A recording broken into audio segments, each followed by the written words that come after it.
This is Sneaker Gears. My name is Levi, and welcome to another Performance Gears episode where we are looking at the full ultimate comparison to the New Balance Omni 1. Let's get right into it.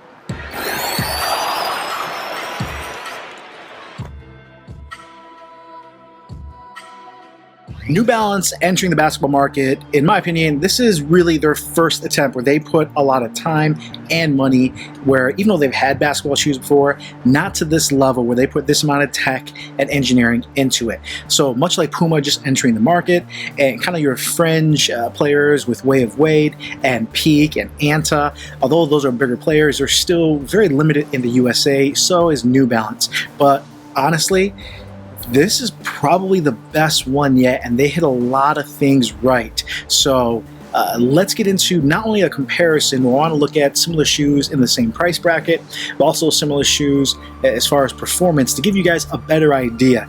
And obviously the most important thing is fit, so let's start off with that. All right, so the fit of the Omni 1 is a very weird thing. I got a size 13 just because I didn't think there was a 12.5, and these were hard to get in the first place, and I was fortunate.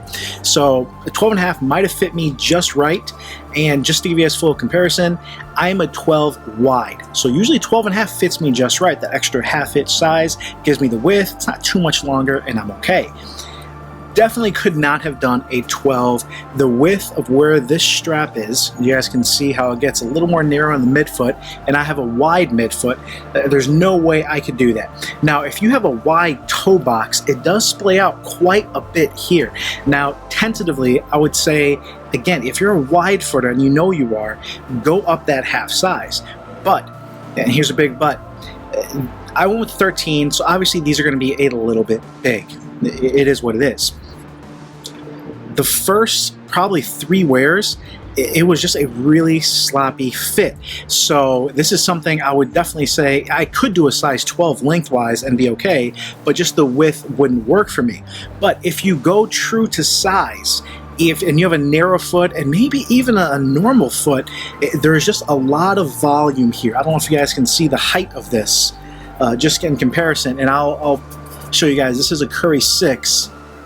And I don't know if that shows. You can really see the voluminous nature of how much space you have on top, as well as it just feels a little cumbersome. Now, I was able to direct message Nightwing, and hopefully I have his permission. He had a pair, he did an initial review, and he got his true to size. He felt they were huge. He was saying for his personal foot, he felt he would probably have to go down half a size. And it was exactly the same thing I experienced, where he just wasn't able to get a nice solid fit, so he didn't feel secure. And obviously, with folks like us, and I'm not at Nightwing's level by any means, we're playing so often, we really can't risk injury, because that really derails a lot of things. I'm actually taking a few days off with injury here, so I'm glad I was able to finish this review, as well as the Greek Freak 1. We'll have that review coming soon. But the size of this is really iffy. It wasn't until probably 10 hours of play where this upper started to mold to my foot, and I was really able to tie this down and torque it down where I felt secure. I felt like it was a nice fit, and I really started to enjoy it. It was only at that time that I felt like, man, I probably could have done a 12.5 and kind of gotten through some of that break-in period. Now, I have about 16 plus hours of playing of this, and I played on 6 different courts, so I really did take time to break it in and give you a full review. But that being said, if you go true to size and you're a narrow footer or normal footer, I think with breaking you'll still be okay. Based on Nightwing, and again, I just want to give you guys the full information, he feels you might have to go down half a size, and I understand that. The wide footers out there, especially a wide mid footer, go up half a size, and if you have a wide toe box, you might be okay going true to size because this does bow out. But even then, the way this does break in, so just to be safe, I would still say go up that half size, because you are able to torque it down and it does mold to your feet. That was a big rant, but hopefully you guys understand. Let's get into the support. All right, talking about the support, Kawhi Leonard actually had some pretty severe ankle injuries and is a player that is injury ridden, so him having a shoe he can really trust and he can really enjoy and go out there made a difference. So the heel cup on this is like almost the whole back of the shoe. It is firm. You guys can, I don't know if you can see it, all the way right here, kind of follows this angle. So you have a really firm, solid heel cup. On top of, you have this kind of fake material, but it's stiffer all along the collar. And here it's kind of that crocodile skin. This collar really pulls you back, and it really pulls you into the heel cup. Now, as far as the fit, and we're talking about the materials as well, and now to the support, kind of all flows together. This is a shoe that pulls you down and pulls you back. It doesn't quite pull you kind of diagonally into the heel cup like I prefer. And just to give you guys an idea, something like your Kobe lows have always kind of done a great job drawing you back into the heel in that position. So you're not quite getting that. But again, after it molded to your foot, after you're able to get that lockdown, it felt really nice. Now, one aspect, this also has to do with fit and support. The tongue is a very soft, stretchy, but thin tongue. So this guy, as you tie it, you do begin to have some ankle pressure here, or lace pressure. So that's something I did battle with, again, before it really molds to my foot, where I wasn't really able to enjoy it at first. It took some time, but ultimately, you do want to wear some thicker socks because you're definitely going to get some lace pressure the way this ties. Now, you can see the way this bubbles up. You kind of see that. Doesn't look as good as it probably could. And the way this is kind of shaped, that's how my foot looks. So it does begin to really mold. Now, the support of that, you're getting an incredibly flat, wide base, very similar to what you're getting from your Kobe's. So you guys can notice that you have something that is very stable. You have a nice wide base, and if you can just see in this angle, this kind of comes out really nice, splaying out. So you have kind of a natural outrigger here, and hopefully you guys can even tell right in this angle here. See how that comes out? So you feel really stable in these guys. If you have ankle injuries, this is definitely not max support, but close. You really do feel it. Obviously, you do have a shank plate built in there. This is something that is really fairly stiff. Now, it all works together though. It breaks in, it molds to your foot. It's something I actually really did enjoy, but this is definitely going to be a higher max support kind of shoe. And this is something I think if you have an ankle brace or if you have injuries before, this stretches where you're going to be able to get that in and enjoy it. On to the cushion. Now, this is the part I am most excited about. Most manufacturers, when they have a new shoe or a new basketball shoe, what cushioning used is, I think, a big deal. The fuel cell cushioning used on this guy is really unique. You're not going to be able to find any other shoe like it on the market. Now, the fuel cell is something that New Balance has been developing over the last few years, and it works. Now, I thought it was more court feel based, and after it broke in, and after I played with it for more time, and again, this is where some of the comparisons come into play, I thought it was going to feel very close to what we got on the Curry 6, something that is kind of firm, a little bit of bounce, but ultimately more for court feel, way more bounce, way more cushion than what you're getting on the Curry. And that's $130. Now at $140, that's the same price as we're getting on the Harden 3. And again, I thought it played a little bit like the Harden 3. And again, this has boost, even though it's thin, so it has a nice impact protection, a little bit of bounce. Again, way more impact protection, way more bounce than what we're getting on this. It is just something that, it's not a max cushion setup by any means on what we're looking at, something like your KD 12 or your LeBron 16 or your T-Max from Millennium with Adidas, where that just has a lot of boost. So it's not a max cushion setup, but it is way above anything with court feel. It is just a beautiful balance. And again, it takes time to really break in and to really enjoy it. One of the closest shoes I liked it to, again, the Kobe, where this actually had a decent foam setup. Nothing special or unique about it, but the foam setup on this was, nice zoom in the heel. The foam setup on this was really close to the court, but it played decent. This guy just blows them all away. And this is something I can't recommend enough. It's something that really just feels special. You have a close to the court feel, with that bounce that feels nice, that's not too much, has a nice impact protection where it feels a little bit plush underfoot. This is money. This is the next wave.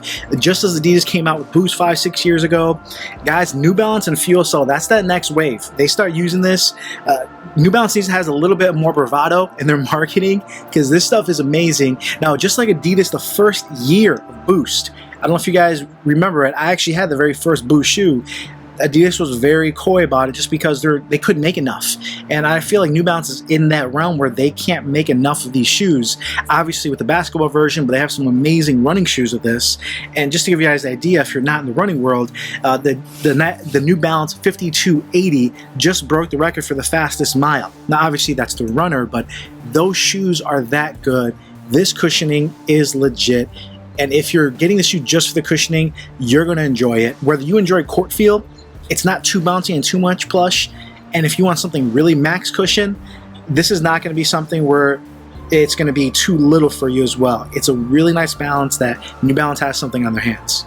Down to the traction. All right, I'm just going to show you that as the image here.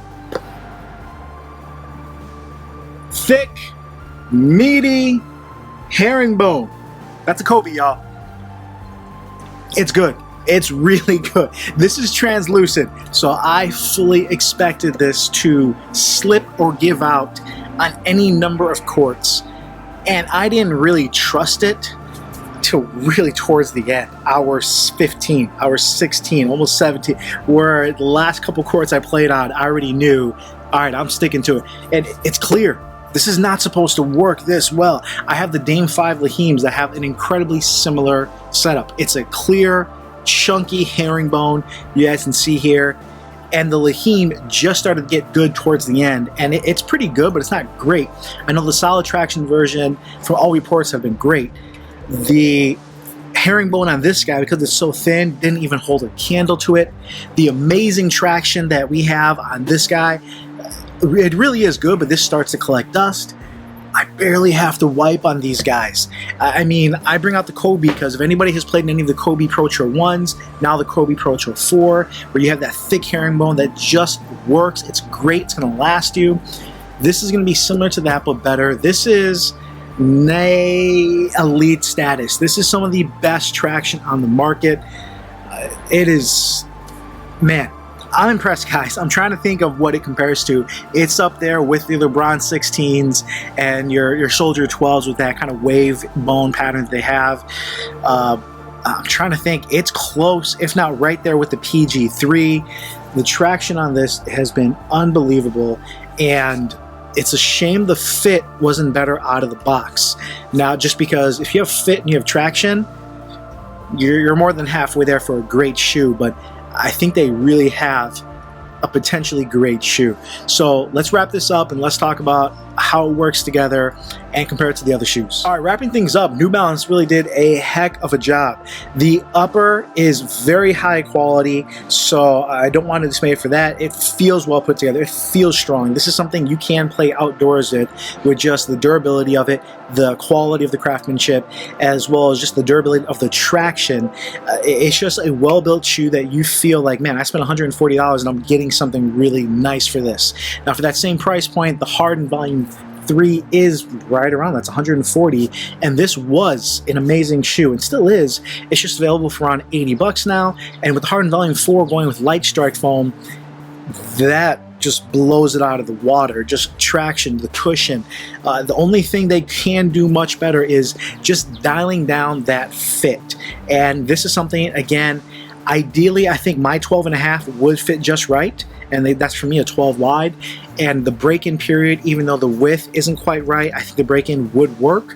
So that's going to be an iffy thing. If you bought these and you don't like the fit, I would say play through them. Just enjoy it. Maybe if you have to double sock it. In Nightwing's case, if you know you have a narrow foot or more narrow foot and you get a true to size, in his case, he felt he needed to go down half a size, which I can understand that. I can definitely see going down half a size, maybe have a tighter fit in the toes, but doesn't feel so voluminous. As far as other competitors, your Curry 6 at 130, this is something where I think this has a better fit, but has that similar full knit upper, but the traction is even better, which is shocking to me. The cushion is way better, again, which is this is up there where I really appreciated this as a court feel option, and that just blows it away. But again, that cushioning is just so much more, and then the support is just way more than this offers, even though this is really good. For $10 more, yeah, I'd recommend the New Balance over that. And finally, this is not really in the price. This is $175, and you're paying more the fact that this is a retro. But you're getting way better cushion. You're getting traction that actually is a little bit even better. Getting that same stable, wide base, more support, and you're still getting something really unique. Now, the closest shoe to this, and I thought I brought it with me, is actually your KD12, where you just have a surprising amount of cushion. But the KD12 still has better cushioning. I don't want to disparage that. That's some of the best cushioning ever in a basketball shoe. And the support on it is surprisingly good. So the KD12 is elite. You're messing with that, and that's $10 less. So the New Balance Omni-1, if you guys are looking to buy this shoe, feel free to shoot me some questions down below. Hopefully I answered a lot of them, but at the same time, I understand you can't try this shoe on. New Balance is making it hard to get. What I can tell you is I think it's worth the wait. Having played in there, this is something I can definitely recommend, and having a lot of you guys ask me out there where you'll message me, you'll put in the comments, hey, I'm this size, this position, what shoe do you recommend? This is going to shoe that's going to be up there because that cushioning is right on balance for a lot of players, and if you've had any injuries and need support, it's really spot on. New Balance, you did an amazing job. Guys, if you liked that video, please give it a thumbs up, subscribe down below. Let me know any questions or comments you have. Follow us on Instagram, on Twitter. And last but not least, this is really late, our Velocity insoles. Yes, I did try them in here, and actually it did improve the fit since it's raising your foot maybe that 1 to 2 millimeters, not much. But that made the fit that much better. But that made the cushion upwards with your KD12, an absolute elite cushion, where at that point now you're spending $180, which is the same price as a LeBron, but you're getting traction that is possibly better than the LeBron, cushion as good as the LeBron's, support that I think is more than the LeBron. You're getting an absolute elite shoe. So if you're wondering the Velocity insoles fit in this, yes, and actually they do help with the fit. Shout out to Nightwing if you still have yours. I'm not sure. I know he gives a lot of his shoes away. Throw the Velocity insoles in there. Let me know what you think, brother. This is Levi Sneaker Ears. Really appreciate you guys. I will come back at you later.